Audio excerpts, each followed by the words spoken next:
그 다음에 이제 우리 현행 세법하는 이유를 한번 조금 봅시다. 이게 세법제가 뭐 이제 이 국세청이 있었고, 기재부에 좀 있었고, 청와대 비서관도 좀 했고 했는데, 이 제일 중요한 게 뭐냐면은 이 공익법이라는 이런 이야기입니다. 이 공익법이 실제로 보면 여러분도 생각해 공익법인하고 공익법인 아닌가 별로 차이가 없는 것이 생각을 합니다. 어떤 분들은 뭐냐면은 내가 공적으로 좋은 일을 하면 되지 왜 정부가 정하는 그런 기준에 가야 되느냐고 이야기를 하시는 분들도 있습니다. 그런데 이거는 뭐냐 하면은 그렇게 안 가면은 뭐냐 사실상 기부를 하는 사람들이 손해를 봅니다. 왜냐하면 공익법인에 기부를 하면은 정부가 인정하는 공익법인에 기부를 하면은 상속세 증여세를 면해줍니다. 그 다음에 공익법인이 상속세 증여세를 안 내도 되고요. 그 다음에 두 번째로 뭘 안 내야 되는 기부자는 뭐냐 하면 기부금 특별공제를 받습니다. 지금은 뭐냐면 자기 소득에서 30%까지의 소득을 공제받을 수 있고 기부금액을 받을 수 있고 그러니까 특별 법정 기부금 단체는 100%까지 공제를 해줄 수 있는 이러한 어떤 요건이 있습니다. 그런데 하나의 예를 들겠습니다. 제가 잘 아는 법인이고 우리나라 재벌 그룹의 하나의 법인입니다만 그 법인에서 어떤 분이 자기 한테 기부하라 그래서 한 5억 정도를 기부를 했습니다. 기부를 했는데 끝에 가가지고 세금을 신고하려고 보니까 그 단체가 정부가 지정하는 기부금 단체가 아니었습니다. 그럼 어떤 문제가 발생을 하느냐?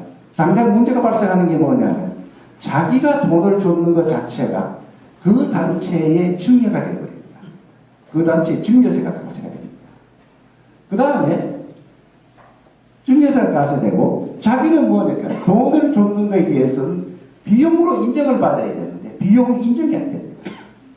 그럼 비용 인정이 안 되면 그만큼 법인세를 더 내야겠죠. 돈은 줬지만 법인세는 그만큼 더 내야 되고 증여가 안 되니까 그쪽에서 증여세를 내야 되는데 증여세는 뭡니까? 기부받은 그런 단체가 재산이 있을 택이 없지 않습니까? 그럼 증여세도 좀 못 냈습니다. 못 내니까 이 증여세는 또 이상하게 연대납세 의무가 있습니다. 연대납세 의무라는 거냐면 돈을 낸 사람이 돈을 준 사람이 받은 사람이 세금만 내면 본인이 내야 됩니다. 그러면 왜 됩니까? 5억 같으면 증여세가 세법은 대개 50%입니다만 뭐 이래서 2, 3억이 나오겠지 않습니까? 2, 3억을 또 자기가 부담합니다. 그러니까 가장 여기 계신 여러분들은 다 법정 지정기부 단체이시고 다 그러지만은 실제로 보면 아닌 단체들이 굉장히 많습니다. 저 가이드스타를 하다 보면은 실제로 보면은 뭐 이런 말씀 드리면 이상합니다만 좋은 일을 한다 그러면서 좋지 않은 일을 하는 사람도 많습니다. 그렇지 않습니까? 뭐 내가 무슨 단체 이름은 도착에 붙어 있으니까 이게 법정단체인지 지정단체인지 세금이 공제되는 건지 안 되는 건지 모르는 단체들이 많습니다. 그러니까 그것도 우리나라 유수한 재벌 기업이 그렇게 됐습니다. 그래서 이제 가이드사에 어찌 보면은 앞으로의 할 일 중에 하나가 그런 일도 큰 일 중에 하나일 수 있습니다. 왜냐하면은 이것이 이 단체가 지정기부단체고 이 단체가 법정기부단체를 알려줌으로써 기부하는 자의 어떤 정보를 주는 것도 굉장히 중요한 요소일 수 있습니다. 그 다음에 이제 제가 뭐라고 설명을 해야 될지 모르는 이 통계가 밑에 하나 붙어 있습니다. 이게 뭐라고 설명을 해야 될지. 왜냐하면 이게 이제 2007년부터 2010년까지 상속재산 가액에 대해서 이 공익법인 출연재산 가액의 비율을 내놓은 겁니다. 매년 줄어듭니다. 금액이 줄어들고 비율도 줄어듭니다. 이건 뭐냐?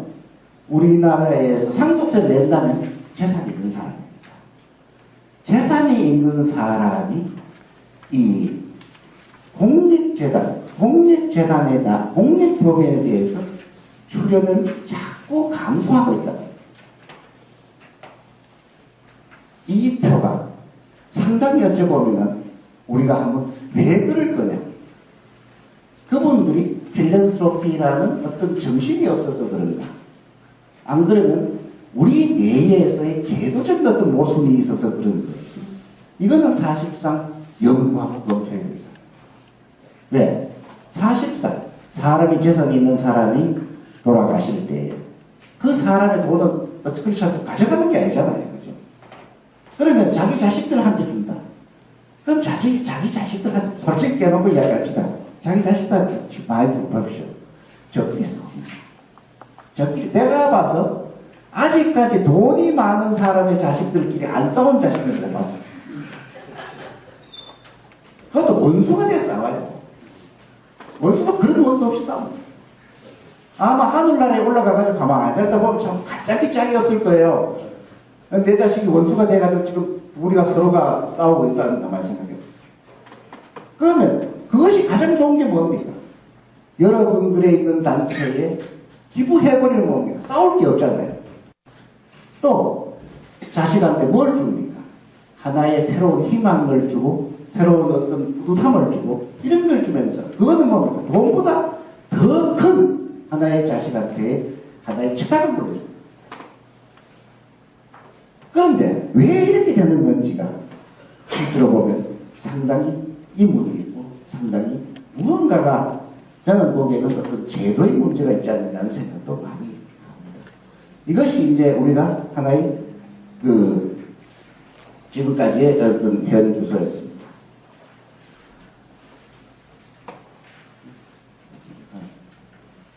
그 다음에 이제 우리가 지금 공익재단이나 여러분도 말입니다만 이제 정부 규제받는 게 뭡니까?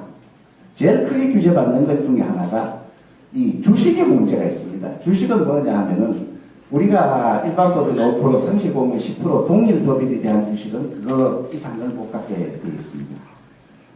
그런데 이게 이제 어쩌보면은 미국은 한 20%, 미국은 옛날에는 없었습니다. 한 20%.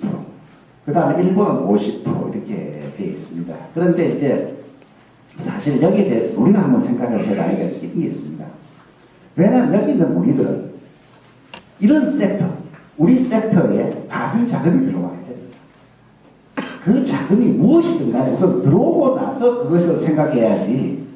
이건 뭐냐 하면은 이게 이제 이야기는 뭐냐 하면은 이 공익재단이 공익법인이 지주회사가 되는 것을 방지한다는 이런 이야기입니다. 근데 실제로는 그게 아니고요. 실제로 보면은 이게 뭐 재벌그룹하고 정부하고 줄다리기에서 나온 이야기입니다. 재벌그룹들은 뭐냐 하면은 자기들의 돈을 좀 공익재단에 넣어가지고 그리고 아까 말한 상속 문제 좀 해결하고 그 다음에 좋은 일으로 씀으로써 자기가 그러니까 재벌의 그 총수나 이런 사람들의 앞으로의 영원히 자기의 명예를 갖고 싶어하는 욕망이 있는 겁니다. 그런데 정부는 뭐냐? 너가 하는 그것이 너 상속이나 하려고 그러고 그 다음에 잠깐 정부는 또 여러분들이 정치하신 분 계신지 모르겠습니다. 정치하신 분이 제일 싫어하는 게 누굽니까? 누구겠습니까? 아니에요. 정치하는 제일 싫어하는 사람이 뭔지 압니까? 자기보다 명예가 있는 사람입니다. 그렇잖아요. 자기보다 명예 있으면 안 되죠. 그러니까 그 제일 싫어하는 게 자기보다 명예가 있는 사람이에요. 그러면 뭡니까? 여러분들의 이런 앞에서 제가 항쟁이라고 했습니다. 항쟁을 한 겁니다. 옛날에는 항쟁가 아니고는 이런 일을 할 수가 없습니다. 왜? 항쟁가 아니고 조직을 만들어서 자기가 다른 사람한테 좋은 어떤 기부금을 받아서 그 어려운 사람들한테 돈을 준다. 이건 뭡니까? 항쟁의 한 건을 침해하는 겁니다. 이게 항쟁보다 더 명예를 얻을 수 있는 거죠. 명예를 얻는다는 거예요. 항쟁에 봐서는 안 되죠. 이것이 이제 우리도 정치도 똑같습니다. 실제로. 그러니까 이런 문제.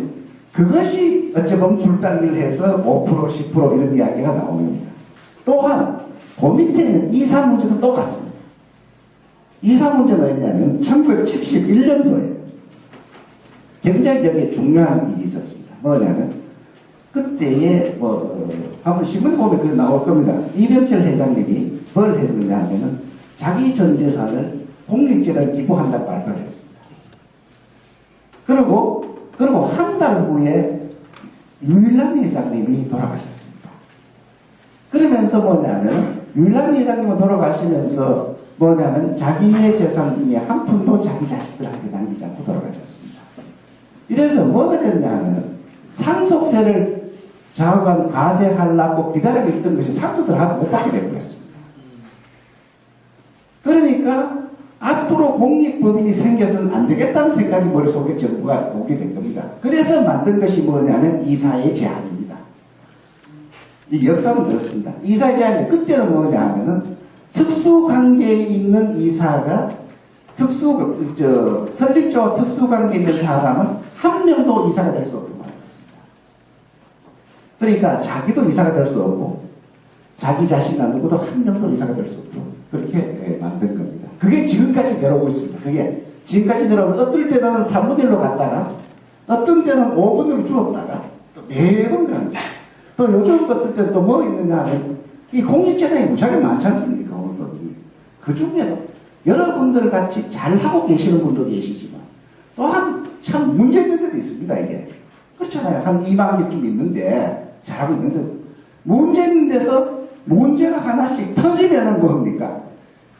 제 전체를 규제하려고 합니다.